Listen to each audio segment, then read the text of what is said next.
So I'll be honest with you, I never know what I'm going to create in terms of videos. And I just try to take things that come into my mind and capture them and get them back out to you. The videos are not well edited, they're not well polished, but nevertheless, you engage with me and some of my thoughts. So listening to this individual speak about one of the great theologians as well as philosophers of all time in America, the famous Jonathan Edwards, who preached a sermon called Sinners in the Hands of an Angry God, and it sparked what was called the First Great Awakening in America. Steve Lawson is an excellent speaker, very knowledgeable, and indeed much of what he says is really great. The only thing I'm a little bit concerned about is he's really buddy-buddy with John MacArthur. So that worries me a little bit. But many people are pulled into a spider's web and don't know it.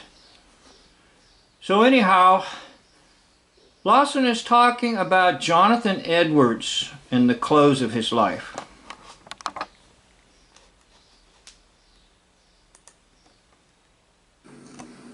Edwards chose to live his life in such a way that he was not preoccupied with the visible, but with the invisible, not with the temporal, but with the eternal, not with the earthly, but with the heavenly. He wanted his life to count to the maximum for God.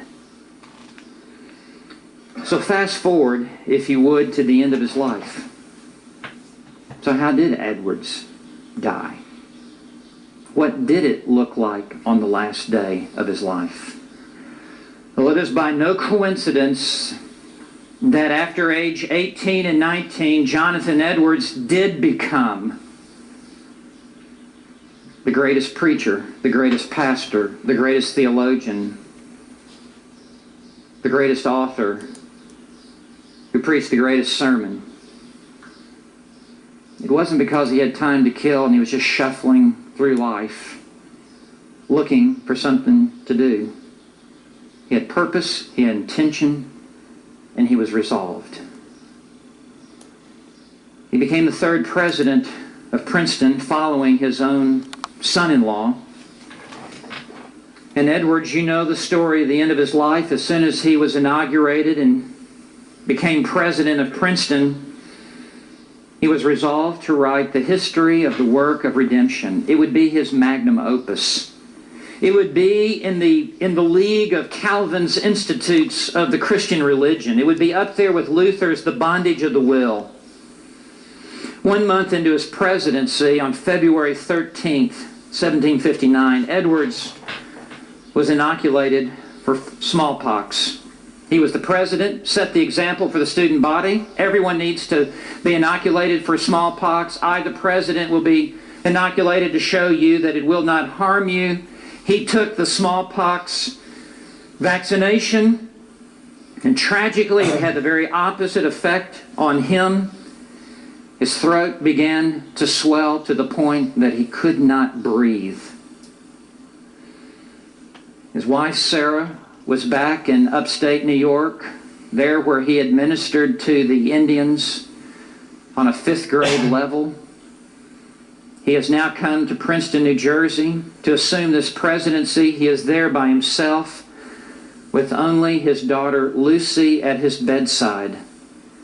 I recently was in Princeton and went to this very house and went to the very room in which Edwards died.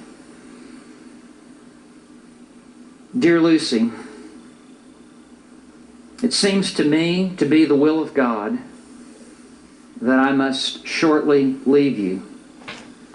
Therefore give my kindest love to my dear wife, and tell her that the uncommon union which has so long subsisted between us has been of such a nature that I trust is spiritual and therefore will continue forever. And I hope she will be supported under so great a trial and submit cheerfully to the will of God. And as to my children, you are now to be left fatherless, which I hope will be an inducement to you all to seek a father who will never fail you. Jonathan Edwards had prepared his entire adult life for this moment. As he came to the end of his life, he was not a man cursing and shrieking and pulling back from the horrors of his appointed time. He was a man who had given himself for the last years since age 18 to the pursuit of this day. He died as he had lived, glorifying God. He died suddenly on March 22nd, 1759, at age 55, only 2 short months after becoming president of the College of New Jersey, which would become Princeton. Upon learning of Jonathan's death, Sarah, still in Stockbridge, packing their belongings, wrote this note to their daughter Esther. Okay, I'll stop that and we'll get back to Jonathan Edwards, who was inaugurated and then inoculated and then terminated. Well, recently we've gone through a period of time where a lot of this was repeated. Colleges and inoculation, not inauguration. So it goes back in time to some deceivers who tried to convince us of this, and if you got this, you wouldn't get smallpox. And Edward Jenner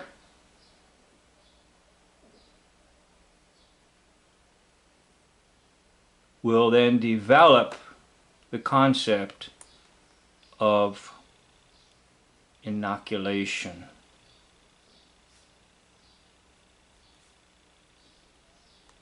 By the way, the farm on which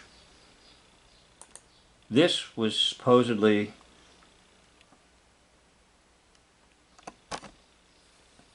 discovered as its value was by a man by the name of Jesty, with a jest.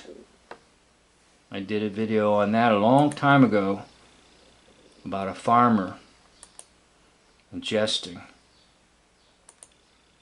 So what happens is eventually this concept is introduced and people get the inoculations to prevent something greater. But in the case that was described of Jonathan Edwards, and very vividly described by Steve Lawson, it led to his death at age 55.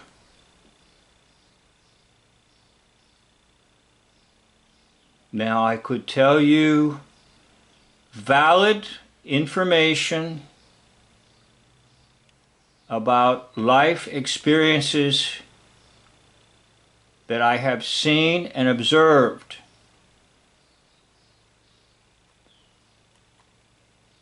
that basically lead to the same conclusion of what happened to Edwards.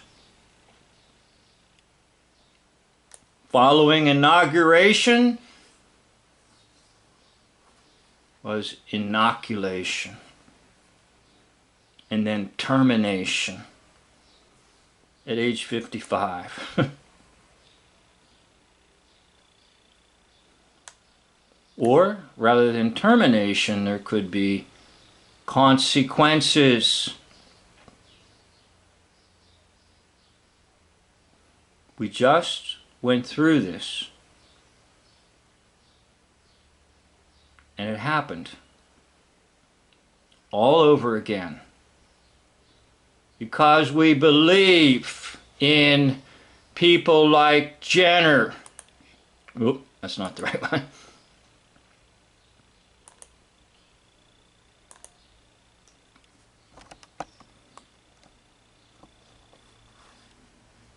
We believe in Jesty.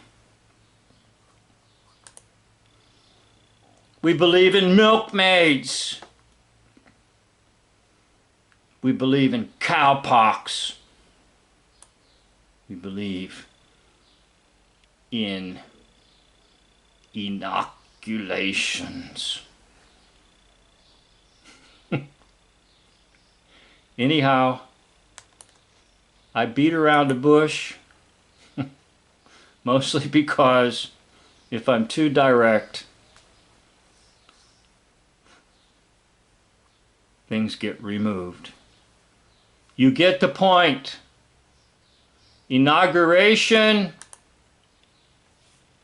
of Jonathan Edwards. Inoculation. And then termination.